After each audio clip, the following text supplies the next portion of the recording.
I grew up in a family that celebrated our culture and our values. My father was in the British Army. My mum ran a post office. They worked hard. They paid their taxes. They believed in the power of education. They believed in law and order. And I have those values. And I will stand up for what is right and what is fair and put the British people first.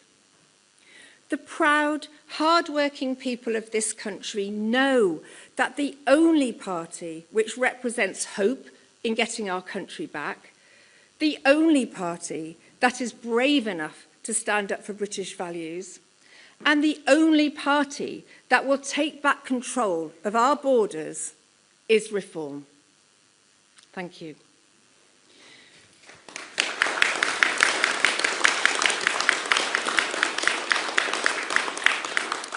Now I would like to hand over to our party chairman, Zia Youssef. Thank you.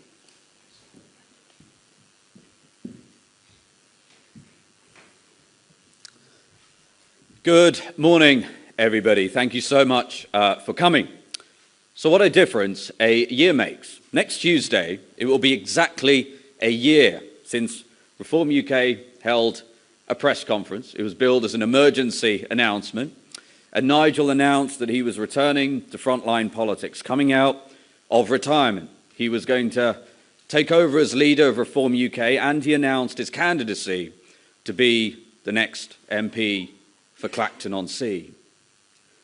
Now, at the time, Reform was polling at about 10%, had about 30,000 fully paid up members. It had 0 members at Parliament, and it had about 9 councillors. Fast forward to today, Reform's membership has grown 8-fold. We're polling north of 30% in the average of the polls. We have 5 outstanding MPs and 700 councillors. What a difference a year makes. And make no mistake, this is the greatest political acceleration in British history. And we're just getting started. You know, we are so grateful to everybody who has helped make this happen.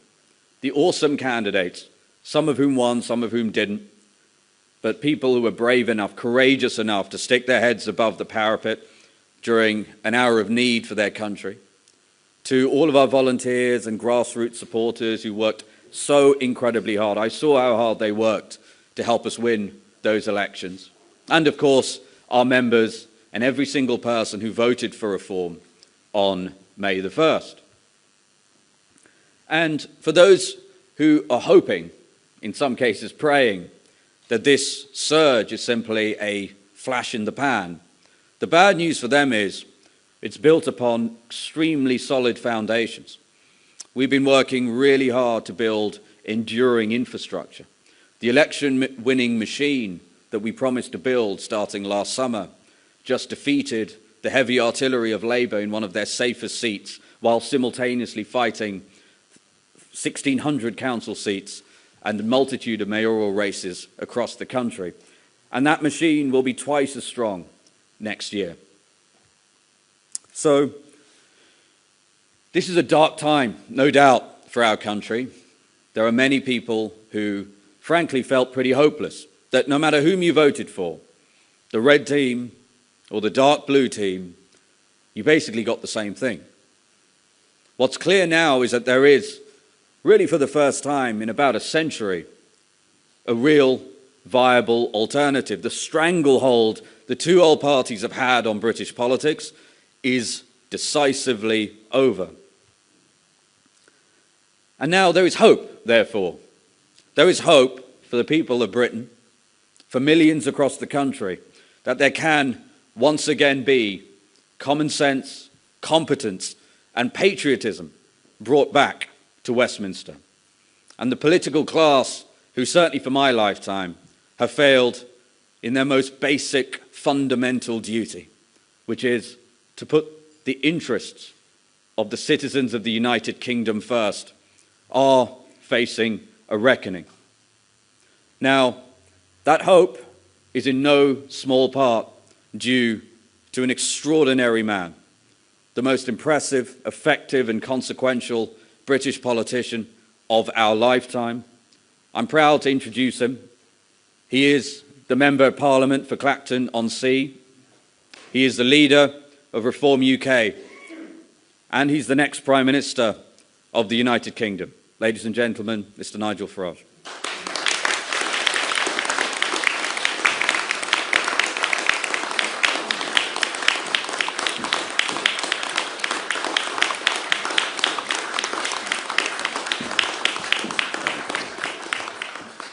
Good morning, everybody, and very few people will know just how much commitment, work and competence Zia has brought to the job of chairman. We would not have done on May the 1st what we did without him. My thanks go to him.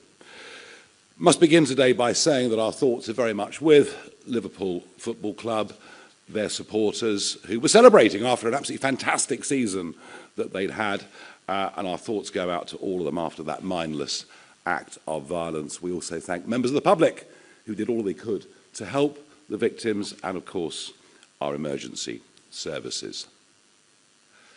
It was on the 3rd of June last year that I decided I would end my political retirement, give up a nice easy life and throw myself back into the front lines of British politics. I said on that day that we would get millions of votes in the general election and establish a beachhead in Parliament, and that is exactly what we did.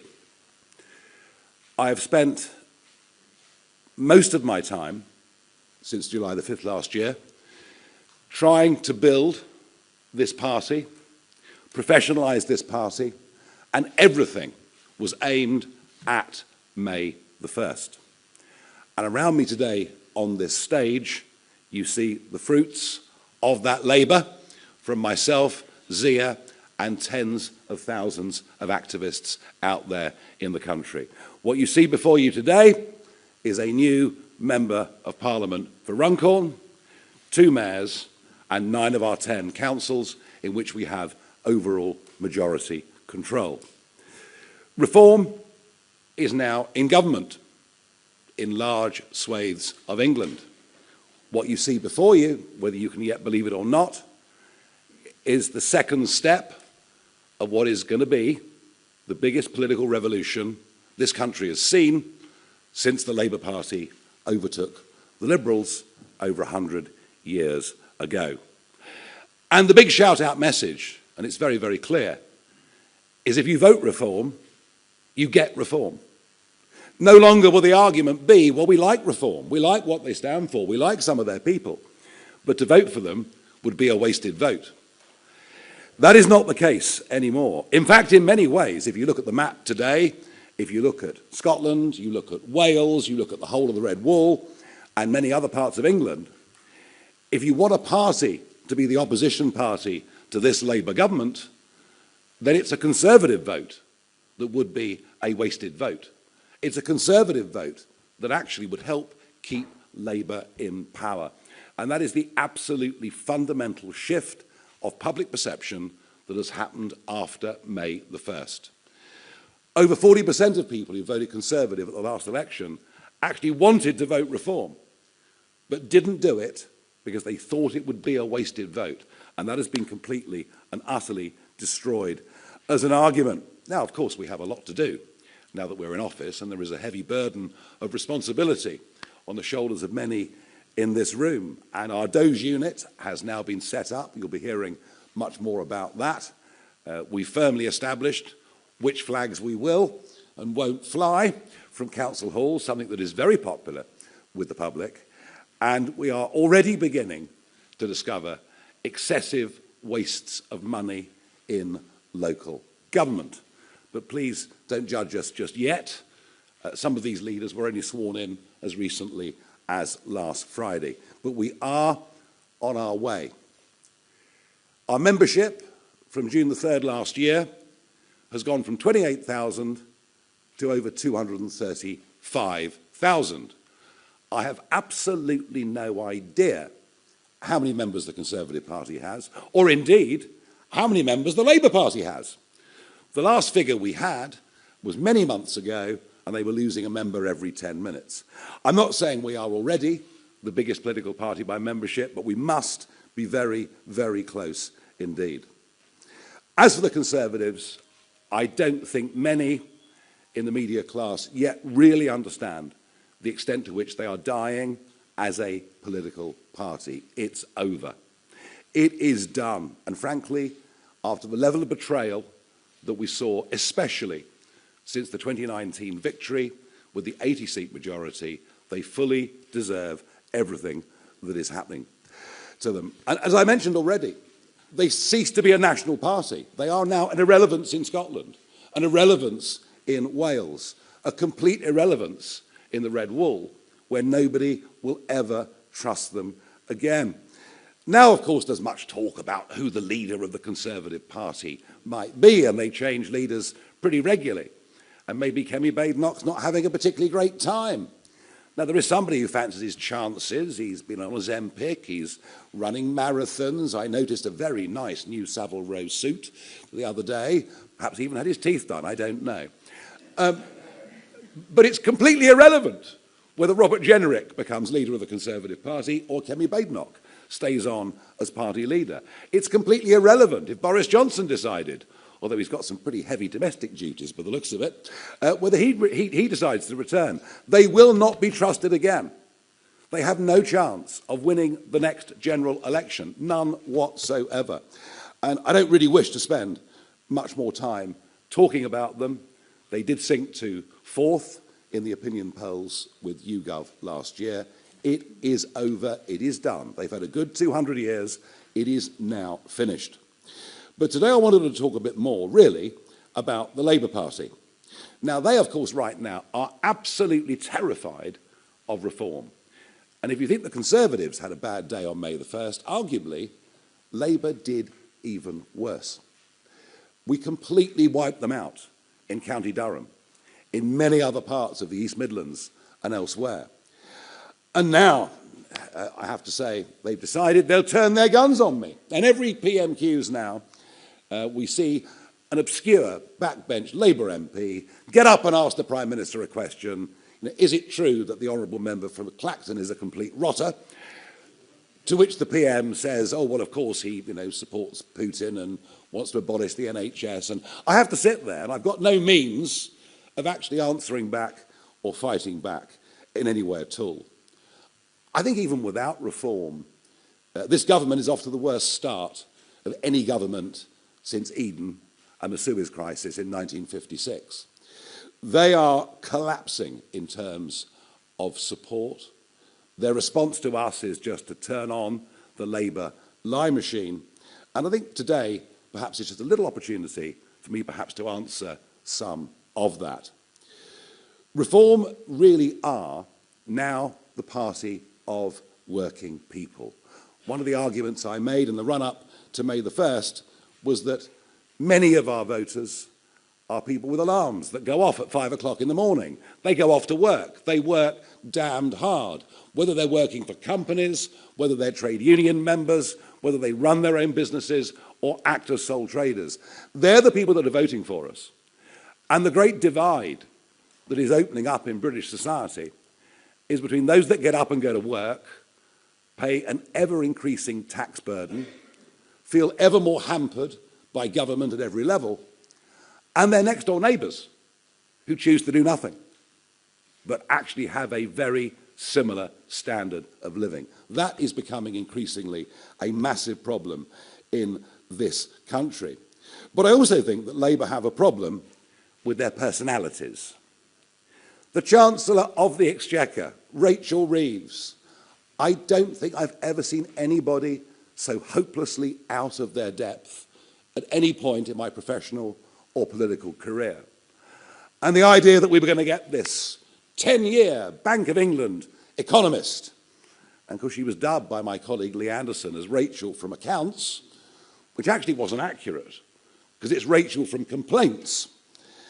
She is doing the most awful job, and what she and the Prime Minister have done is to spread doom and gloom and despondency. Economics works on confidence. This lot haven't managed to instill any. And of course she's backed up by Jonathan Reynolds, ever affable, but not the the qualified solicitor that he told everybody he was. This is a very low-grade government. And unless you have successful private business, employing people and paying taxes, you cannot have an effective, functioning society. And it is, to me, truly astonishing that of all the 25 men and women in the cabinet, not a single one has ever set up or run a private business. We have a bunch of lawyers. We have a bunch of people prepared to bow down to this concept of international law, but without the economic competency to run a country. And that is why we are genuinely going in the wrong direction. We are watching the de-industrialisation of Britain. Yes, of course, there are some jobs being created in wind and solar. But for every job created in that sector, there are 3 or 4 being lost in other parts of the British economy. We now have the most expensive energy prices commercially of any country in the world. And yet the net zero mania, and it isn't just Miliband, well, we know he's away with the fairies, but it's all of them are committed to this policy, just as the Conservative Party were when Boris Johnson and others led them before. I find it extraordinary also to witness the exodus. The exodus in London and in some other parts of the country is now in full flight. The number of people I know, and I'm talking about successful, hard-working, entrepreneurial people. I'm talking about people that have taken great risks in their lives, created a lot of jobs, and paid many millions, or in some cases, tens of millions in tax. They are leaving. And they're leaving our country at a very, very rapid rate. It's the biggest brain drain we've had since the 1970s, and yet no one seems to have woken up to it. And there is absolutely no contradiction in saying that we are the party of workers, but also the party of entrepreneurs. The two can't survive and exist and succeed without each other. And then we come to the Prime Minister himself, and whilst I don't bear him any personal grudge, I don't think there's any malice in him at all, it's clear to me this man doesn't believe in anything. Now, it's quite extraordinary that for over a year it was obvious that Starmer would become our Prime Minister. You would have thought there was a plan. You would have thought there was a passion for what they would do in government, as opposed to achieving the position of being in government. And yet, as he stood outside 10 Downing Street, mid-morning on July the 5th, to give his acceptance and victory speech, in the 9 minutes for which he spoke, he referred to his notes 158 times. Once every 2 seconds, the new Prime Minister had to refer to his notes, scripted to the nth degree, clearly without any great feeling, meaning, or passion for the job that was ahead. And now we see that lack of any real political thought with the daily veering off left and right with speeches and statements that he makes. Terrified of what reform is doing to the Labour vote, he tries to ape us in policy. The problem is, when he does, nobody actually believes him, given his own record. And of course, the more that he does that, the more that he opens up the splits on the left, where we see the Greens, who now would tax, I think, anybody in the country on a good income virtually out of existence. But their support, they are picking up much of that left-wing support, and their support at 10, 11% in the national polls is rock solid. We then, of course, have the pro-Gaza vote, which, as a direct result of government policy from both parties, sees many of our inner cities now moving towards sectarian politics. He doesn't seem to see any of this. But if the Prime Minister believes in anything, then he believes in this concept of international law.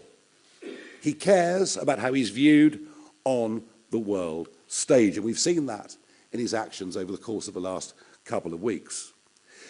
This Prime Minister has no connection with working people, no connection with what we used to call working class communities. He doesn't understand what it's like to get up at 5 o'clock in the morning and go out and work physically hard for the day. He doesn't seem to understand that the tax burden, the cost of living, energy bills have meant that people genuinely have had a lower standard of living quite consistently over the course of the last 10 years.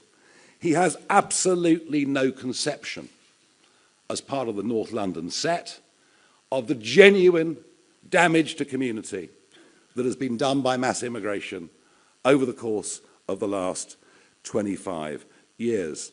And it was interesting that in his 5 key priorities for government, immigration, whether legal or illegal, wasn't even mentioned.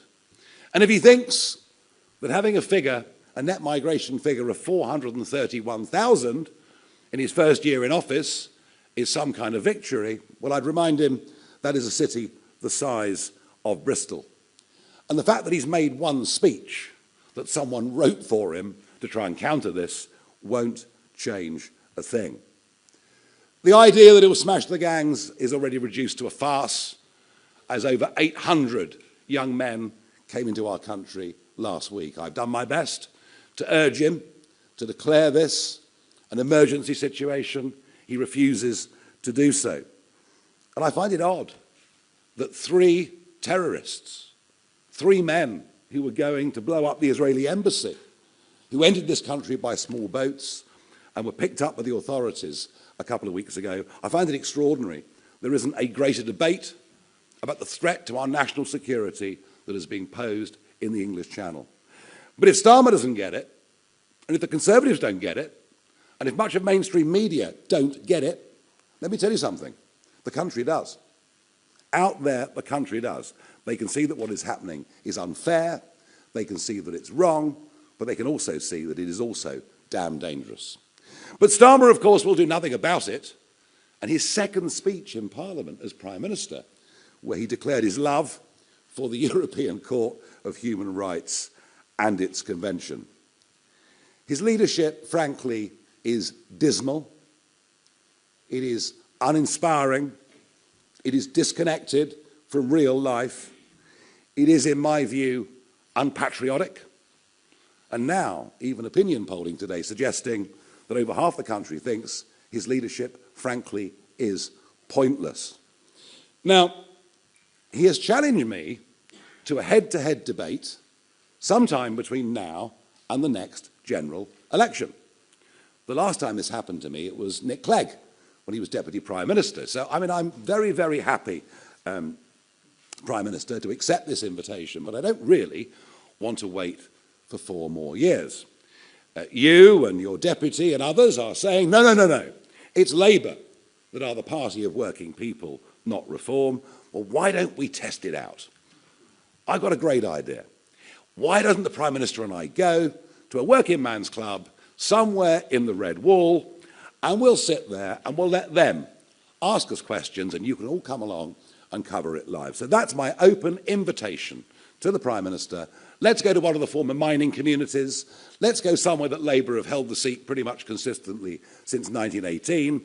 Let's, whether the Prime Minister will enjoy a few beers with the lads and do the Channel 4 racing that afternoon, I'm not sure, but I'm very, very happy to do so. We built this party around 3 key principles, things that we think need to be fought for and defended, things that we think most people in this country hold the dearest in their hearts. And that is, of course, family, community, and country. And that is why we believe lifting the 2-child cap is the right thing to do. Not because we support a benefits culture, but because we believe for lower paid workers, this actually makes having children just a little bit easier for them. It's not a silver bullet. It doesn't solve all of those problems, but it helps them. And some will tell you, well, Nigel, this is not actually a popular policy in the country. But then I've never, ever spent my time being a populist politician. I've nearly always spent my career pushing arguments that were minority opinions and trying to make them into majority opinions.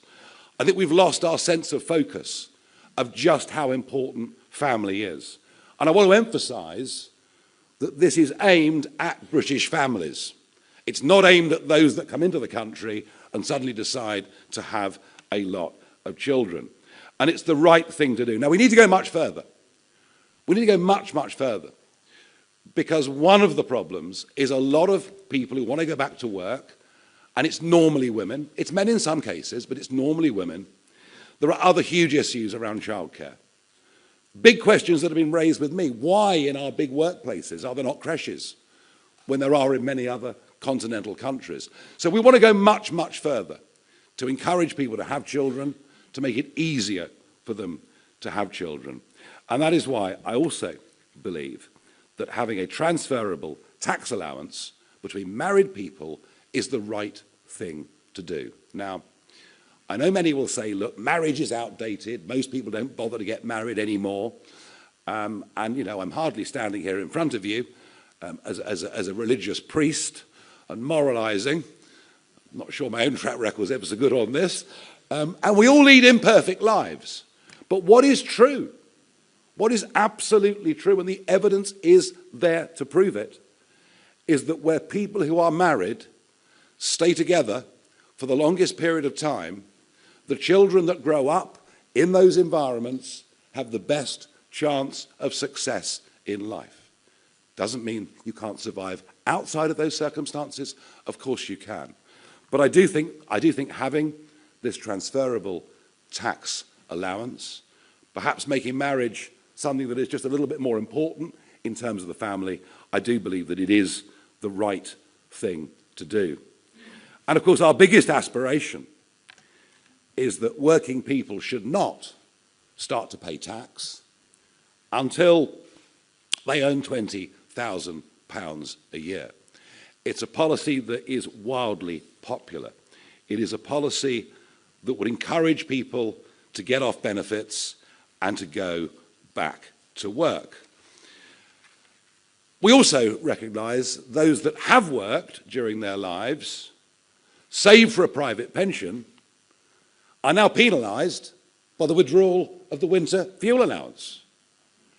If you don't have any savings, you'll still get the winter fuel allowance. So we're punishing working people at all stages of their life, and we would reverse, absolutely reverse what has happened, and we're taking away of the winter fuel allowance. Now, of course, you will all be lined up in your droves to say to me, how on earth can you afford all of this? How on earth can you afford 5 billion here or 5 billion there? Almost forgetting that the national debt is now 2.8 trillion, and that not just the last government, but this one too, are hopelessly adrift when it comes to government borrowing. We are going to make big savings. We will stand here before you in 1 year's time and show you the excessive costs that we've taken out of local government. And at a national level, if we win the next election, we will scrap net zero, something that is costing the Exchequer an extraordinary £40 billion plus every year. There will be no more asylum hotels or houses of multiple occupancy. People who come here illegally across the channel or on the back of lorries will not be allowed to stay. We will scrap the DEI agenda, which is costing the taxpayer up to £7 billion a year throughout the public sector. And yes, we see considerable savings to be made amongst the quangos. So yes, I do accept that these proposals, especially the one of lifting to £20,000 the level at which people start paying tax, I accept that it's expensive, but I genuinely believe that we can pay for it because we're not ideologically tied to the same ideas upon which we believe the Conservative and Labour governments have gone so wrong over the course of the last few years. As for community, we are totally appalled as a party at the growth of two-tier Britain under two-tier Keir. I want to make it absolutely clear.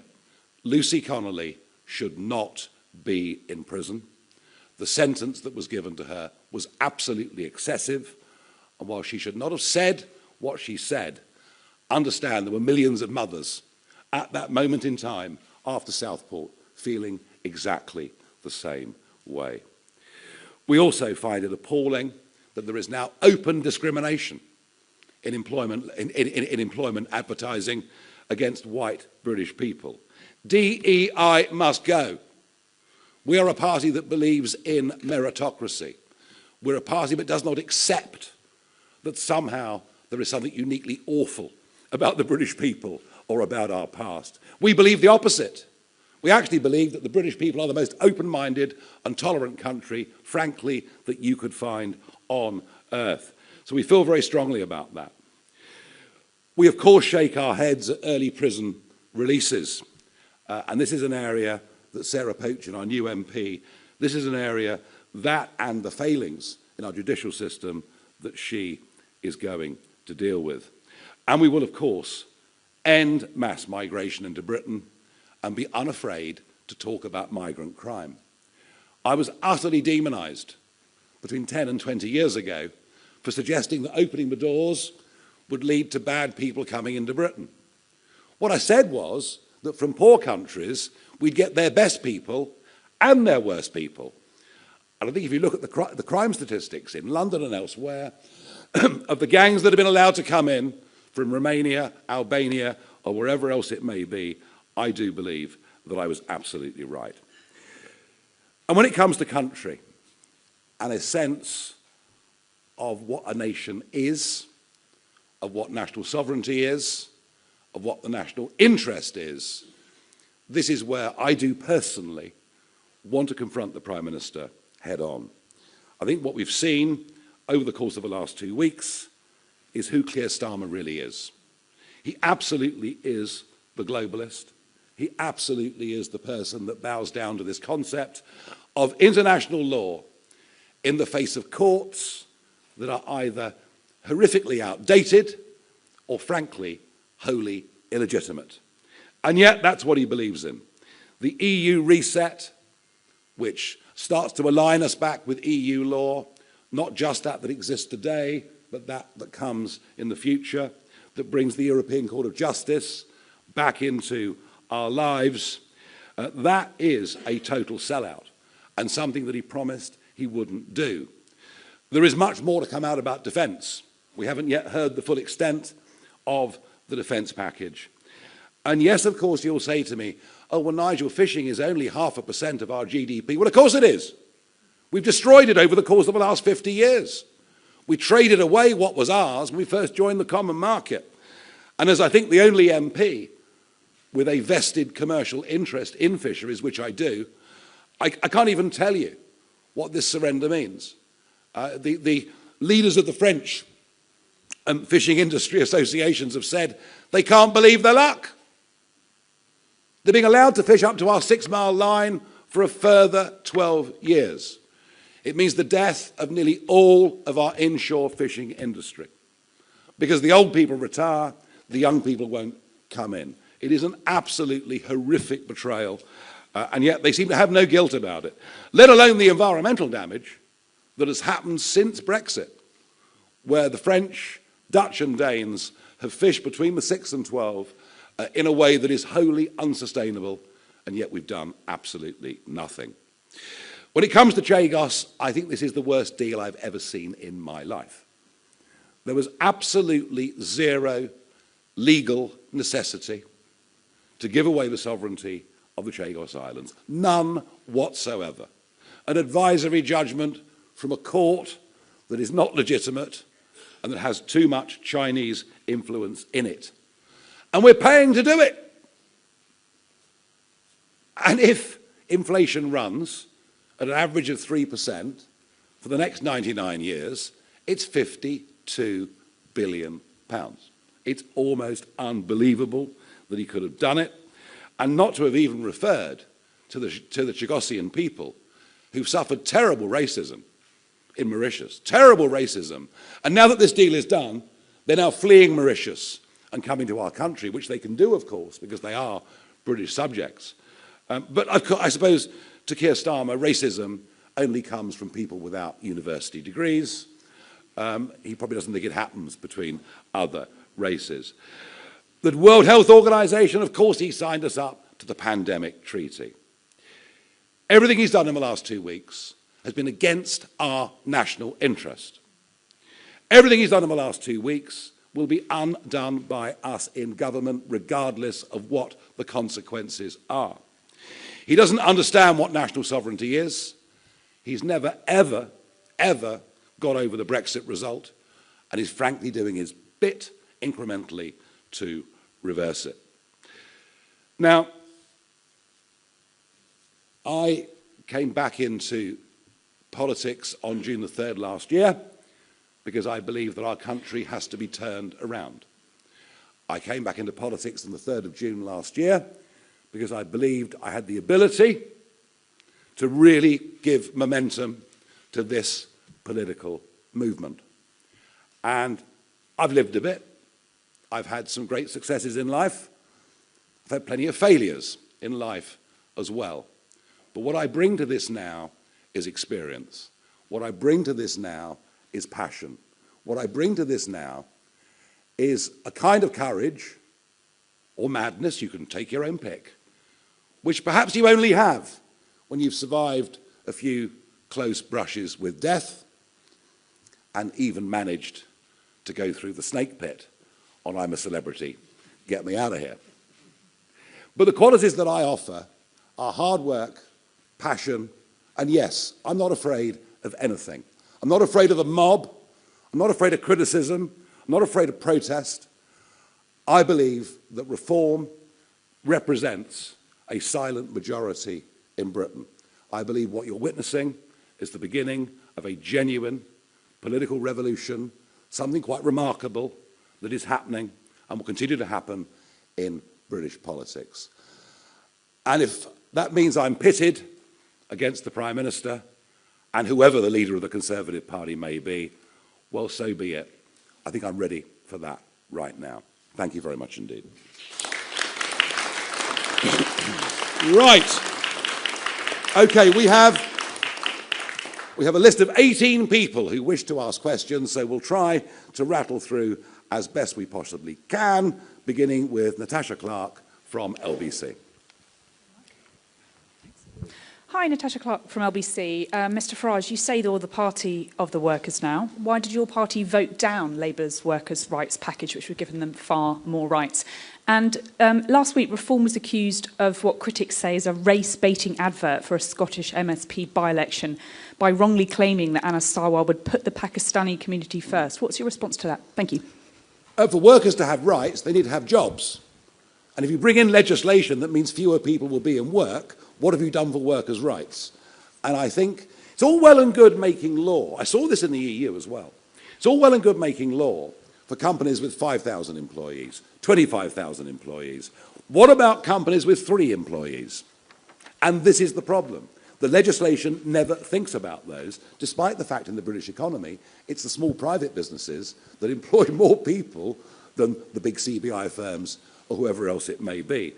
And I think the idea that you could take somebody on, recognise that it's a mistake pretty quickly, and yet they could take action against you within 24 hours of being in work, probably would lead to small employers who, by the way, are already very reluctant to take anybody on, given the hikes to national insurance, given all the other problems that they face. So we opposed it because we thought it was very, very bad for employment. Now, there's a bit of a row going on in Scotland. Everyone's having a go at us, Labour, the SNP, so maybe we're getting something right. I think what I'm able to do is to show you what Mr Sarwar actually said and how we've responded to it. Can we do that, guys? Pakistanis will be represented in every mainstream political party in Scotland and across the UK. The days where South Asian communities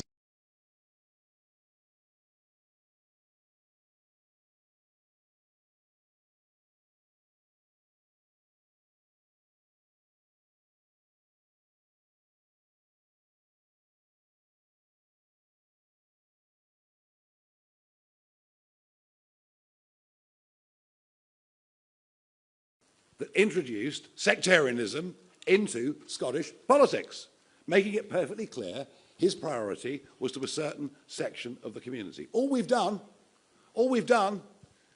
is to put out the exact words spoken by him without any comment.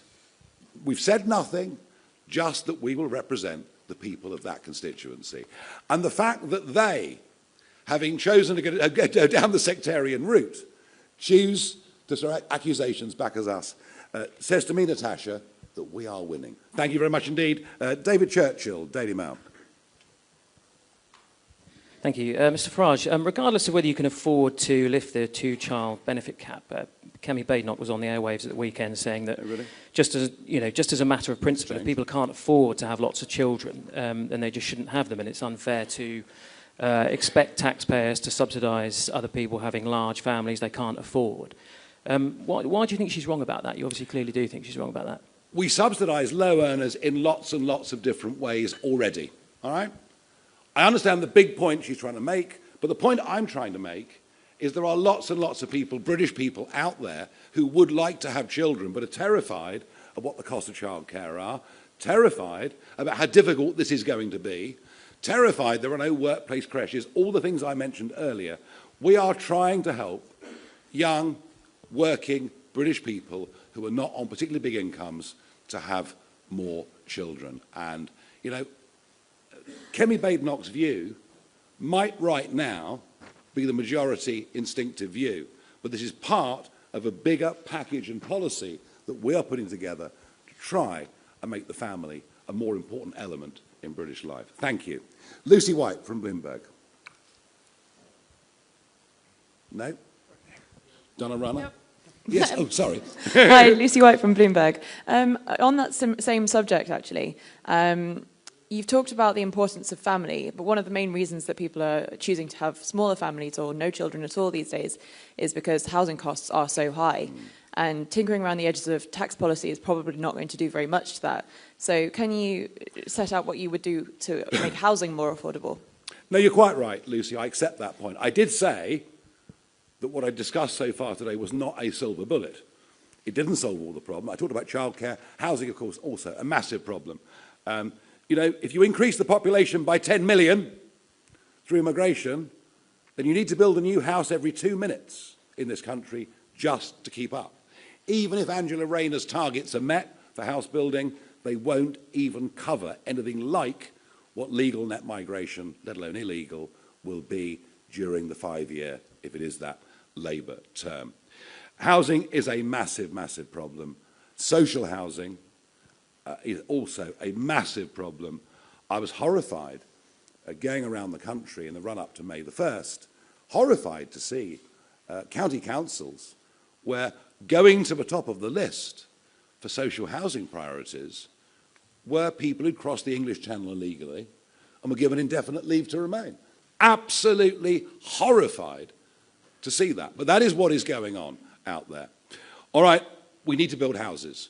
We need to build genuinely affordable houses. It does sometimes look to me that housing developments are 4-bed, detached, 2-bathroom, nice garage and garden houses, and not enough houses that are genuinely affordable. It is a massive problem, but it is one that government has made significantly worse.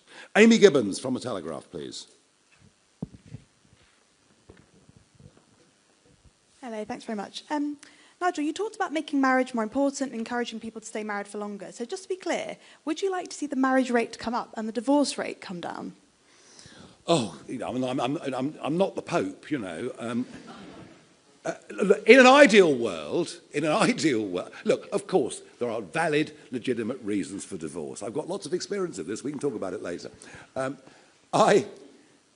an ideal world, for the benefit of children growing up, I repeat the point, there is lots and lots of evidence that suggests that children growing up to maturity into adulthood in a stable family background, which doesn't have to be marriage, I accept, but more often than not is, do better in life. Don't we deserve to try to help create a framework in which young people can grow up and lead fulfilling lives. And all right, you may say, I'm aiming very high, but isn't that what we're in politics for? Isn't that the point of the whole thing? Thank you. Archie Mitchell from The Independent. In the run-up to the local elections, reform activists set up a stall depicting Angela Rayner, Bridget Phillipson and Rachel Reeves as cows said to be sent to the abattoir. Is it misogynistic to depict female cabinet ministers as cows, and is it appropriate to suggest that they're going to be sent to the abattoir, given MPs have been killed in recent years? Well, you've struck me there completely out of the blue. All sorts of appalling things get said and done by people fighting in elections at local and national election, and we get it done to us, and if one or two of our people do it to them, maybe they think it's funny. It probably isn't very funny. I can't pretend we're perfect, but what I can tell you is that one of the ways in which we have professionalised this party is to put people through a vetting process, and I think we've come up with a slate of elected councillors and mayors and a new MP that we can genuinely be very proud of. And if there is the odd lapse in taste, then I regret it, but it's kind of called politics. Thank you, Archie. Kitty Donaldson from iNews. Thank you. How much do you think it'll cost to move migrants from hotels into a private accommodation? And if you don't save as much as you want to, are you happy with them to live in tents? And if I may, will you commit to the triple lock for pensioners in the next Parliament? OK, the triple lock for pensioners is not something we've addressed as yet. We will between now and the next election. We are, as you can see, building out our policy platform. The migrant costs, the illegal migrant costs, by the end of our 5-year term will be zero. They won't be coming. They won't be coming. And we have a model for this. It's called Australia. Australia had the boats arriving, coming from Indonesia. They didn't know what to do. Then Tony Abbott, as Prime Minister, tried a few different methods. In the end, he towed them back to Indonesia. There was outrage. Outrage. The UN, the EU, the British Foreign Office. What a dreadful human being Tony Abbott is. But guess what happened? Within 2 weeks, people didn't pay the traffickers because they knew they wouldn't be allowed to stay. There is a deeper debate here, by the way. Even though the hotels are awful and very visible, if you talk to Sarah afterwards, she'll tell you that actually the houses of multiple occupancy in residential streets in some ways are even worse in terms of not just cost, but the huge social problems they bring. So look, the answer is very simple. One of our senior party members has suggested tents. I'm much more hardline than her. They won't be allowed to stay. Thank you. Let's move on to John Walker from The Express, please. Thank you. Mr. Farage, could you expand a little on what you were saying about tax? It's one of the announcements that I don't think we were expecting. I think you mentioned a figure of £20,000. What does that mean? Are you talking about increasing the threshold, or how would that work? Yes. Simply, the threshold has been frozen for years. You know, it was done by Jeremy Hunt. It's called fiscal drag, but that's very boring, I know. It's being maintained under Labour, and it's dragging more and more people into tax, including pensioners. There are now another 1 million pensioners will be dragged into the tax system as a result of the fact they've got the old age pension, a small income from their private pension, and the threshold has been frozen. It's also interesting to note, if we go up the scale slightly, that from the late 1980s, right through until about 5 years ago, the number of people who paid top rate tax, i.e. what was 40% plus all through the major Blair years, was about 1.5 million. About 1.5 million people paid 40p or more. By the end of next year, it'll be 8 million. So what we're seeing at all levels are more and more people being dragged into tax, into higher taxes. We have to find a way. There has to be a carrot and stick approach to the sheer number of people going onto a range of full-time benefits as opposed to working. And some of it, of course, are people who are choosing that as a lifestyle option. Equally, I've met many on my doorsteps who want to go back to work, but they're trapped by the sort of 16-hour rule, that if they get a job for more than 16 hours, they lose all of their benefits. And because of a tax system, they're worse off working than they are staying on benefits. That is what we're trying to address. You know, I do accept that the 20,000 level, where the threshold would be raised to, is our greatest ambition, but I think it's something that we simply have to do. Thank you. Rachel Cunliffe from the New Statesman. Thank you. You talk about councils, and you've got representatives from the councils that Reform are now leading on stage. For the most part, it isn't waste or DEI that's putting council budgets under strain. It's adult and child social care, which accounts for 2/3 of council budgets and is only set to get more expensive. You haven't mentioned social care yet today. I wondered if you could say something about what Reform plans are to pay for that. Rachel, I toured the country relentlessly for 5 weeks. I visited all of these areas that we stood in. I was photographed and shook hands with well over 1,000 of our candidates, and I did so many local media interviews, it's almost not true. And of course, what I said is we can't wave a magic wand. You know, we accept that central government funding's gone down. We accept adult social care, SEND. All of these issues are massive, and it's not easy. We accept all of that. What we have said, though, is we will, where we can, and we're finding it already, cut unnecessary spending, but also what we've said is we will examine which service providers have been signed up to by county councils or unitaries, what the relationship is with those firms to some who may well be working in councils, and we will try to seek a more business-like arrangement in terms of how we provide those services. So I fully accept that the job, the weight of responsibility on the shoulders of these men and women on stage is not an easy thing, but we think we can do better. And I tell you what, we're certainly going to try. Thank you. We're moving through. Carl Dinnan, ITV. Thanks very much, Nigel. You were certainly right about one thing in your speech. We do want to know how you're going to pay for the policies that you've announced today. You've mentioned a couple of pretty big measures that will bring in savings, but even those won't quite cover the cost of your already announced tax plans, like the 20,000 threshold. So what I'm wondering is, are you going to tell us today how you're going to pay for winter fuel allowance, for scrapping the two-child benefit cap, and for the new married couples allowance? Are you going to tell us how you paid for these measures that you've announced today, or have you got a magic money tree growing in your back garden? All right, you started it. The cost of net zero to the taxpayer, figures produced by the Institute of Government, are estimated between 2025 and 2030 to cost £45 billion every single year. The cost of asylum seeker accommodation, be it hotels or be it houses of multiple occupancy, as I mentioned earlier, £4 billion every year. That may be a slightly low estimate because actually the overall costs of illegal immigration are much higher. DEI, as researched by Defunding Political Campaigns, estimated to cost government £7 billion every year. Quangos, just a 5% cut. And by the way, do you remember in the general election, we suggested a 5% cut? I mean, you thought, you know, what dreadful people we were. Impossible, it can't be done. And yet the government now proposing a 5% cut. Well, we're proposing a 5% cut to Quango funding, which would over a 5-year term be £65 billion.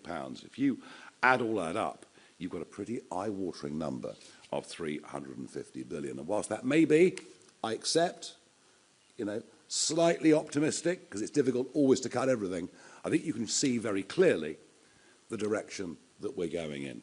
We can't afford net zero. It's destroying the country. We can't afford DEI. It's actually preventing many talented people from succeeding.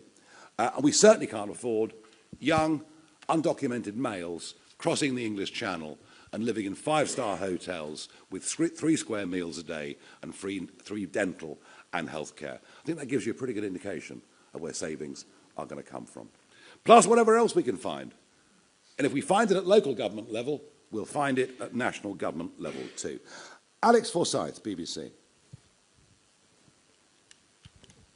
Mr Farage, thank you. It might not surprise you. I just want to dig into those numbers a little bit more, because some of the things you've mentioned there, like wasteful spending and net zero, you talked about at the general election. I know. At that point, the Institute for Fiscal Studies said your sums don't add up. This morning, one of your own activists, Tim Montgomery, has said your sums don't add up.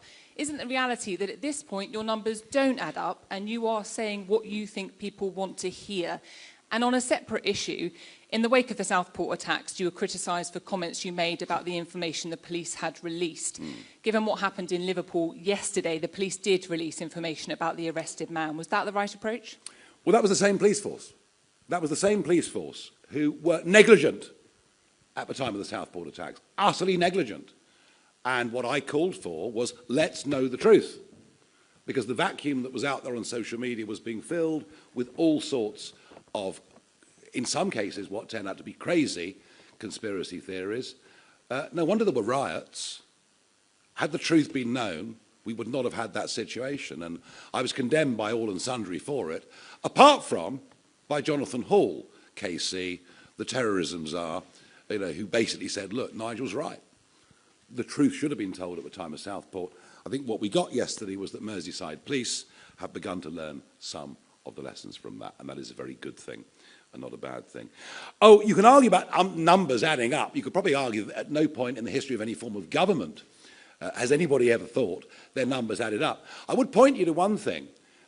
When Richard Tice and I launched the contract with the people in South Wales last year, we pointed out the cost of quantitative easing and the way the Bank of England was dealing with it, and we were laughed at by everybody. We said it was costing 25 to 30 billion pounds a year. We actually got the figures a few months ago for the cost of QE last year from the Bank of England. It was 36 billion. So what we're very good at, we're good at actually putting our finger on things and pointing out problems that nobody else has even thought of. And that's because we're not from the political mainstream. We're not part of that institutionalized set of thinking. We take a fresh approach to everything. I think what I've done today, what I've tried to do today, is to give you an idea of direction of policy, of priorities, of what we think is important, of what we think it's going to cost, and how we think we're going to pay for it. And I don't think anybody at this stage, with a general election some years away, could frankly do more than that. And I believe what I presented today is credible. Thank you. We've now got Caroline Hugg from Politico. I just wanted to ask, what would Reform have done at the Brexit summit if they were in charge? And like Badenoch, are you going to commit to undoing any progress in talks? Well, I accept we start in a bad place. And I also accept that Boris Johnson and David Frost did inherit a very bad hand of cards from Theresa May. I accept all of those things. But the argument, it'll make trade easier, well, that was the argument for staying in. What the Prime Minister is doing effectively, he's rerunning the arguments that were used in the Brexit referendum. It will, for example, what he's done will make trade in agricultural produce with South Africa and the rest of the world much more difficult. What I would not have done is to have gone back to the ECJ and allowed them any jurisdiction. And what I would have done is to say, look, what you got from Frost and Johnson was you were given 4 years. 4 years for your fleets to continue to fish in British waters. That was your transition period. You're out now. And the minimum we're going to do is take back the 12-mile line with further thought about how we take back for Scotland and elsewhere the 200-mile European economic zone. There are a couple of things that I would have done. Fraser Nelson from The Times, but also I think is doing a documentary on reform. Is that right, Fraser? It is, yeah. You were introduced to us today as the next Prime Minister. Do you think it's true? Could you really go from having a handful of MPs and no shadow cabinet to number 10 at the next election? History would suggest the answer to your question is no. Circumstances would suggest the answer is yes. Something extraordinary is happening. The collapse of confidence in two political parties that are pretty much merged. Both wanting to go down the net zero route regardless of consequences and costs. Both running effectively open border policies, both incapable of dealing with illegal immigration, both who have no comprehension of the 5.5 million men and women out there running their own businesses or acting as sole traders, both, despite what they say, overseeing an ever-rising tax burden, both, started by Jeremy Hunt, remember, both contributing to an exodus, not just of non-doms and the super rich, but of the 30-something entrepreneurs who are now being tempted away by Lisbon, by Athens, by Milano, by Dubai. And yeah, I think the public have frankly had enough of both of them. I think the Westminster priorities have been hopelessly out of kilter with where most of the country really is. And I think, what I've said today is that actually this Prime Minister is maybe even more out of touch than some of the previous Conservative Prime Ministers. They want something different.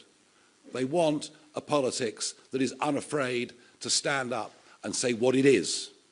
They want a kind of leadership that is based not on following short-term trends, not on being afraid of being criticised, but has actually got some sort of conviction and, I hope, some sort of courage. And I think I'm surrounded by people who've got courage. I'm surrounded by people who put their heads up over the parapet and decided something needs to change. But also, there is an optimism about what we do. Our voters aren't just sticking two fingers up to the establishment. They've got good reason to. They're not. Our voters, when you meet them, are wildly enthusiastic. They think we are going to turn this country around. Thank you.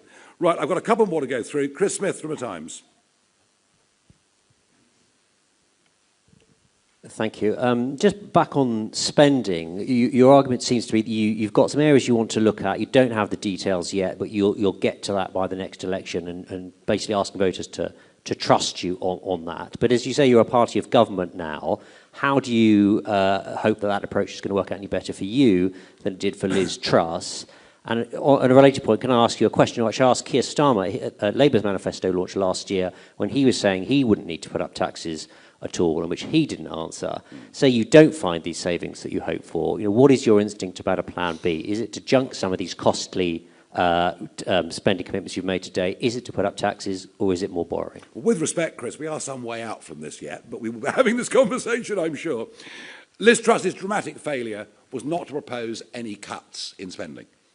It's all well and good cutting taxes, but she had to make the corresponding cuts with Kwarteng in spending, didn't do it, just tried to say, well, we won't increase by the rate of inflation over the course of the next few years. That was a fatal error.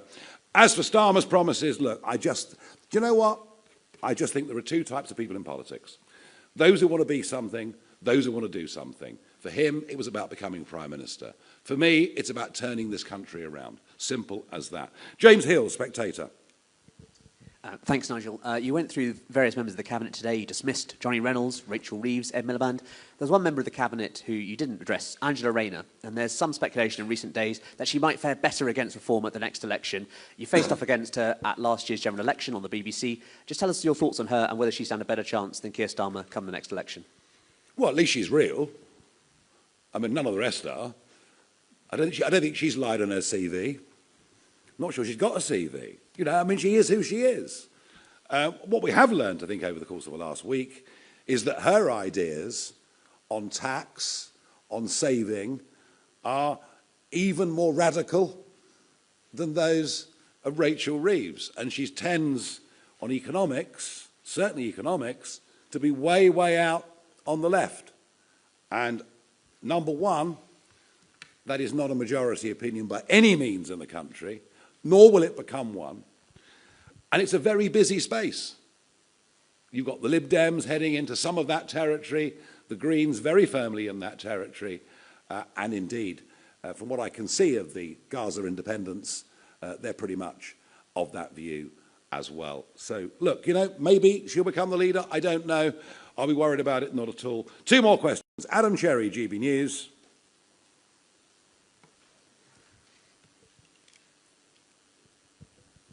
Just on the detail of what you're announcing today, are you scrapping the benefit cap entirely, or are you introducing a new cap of 3 or 4 children?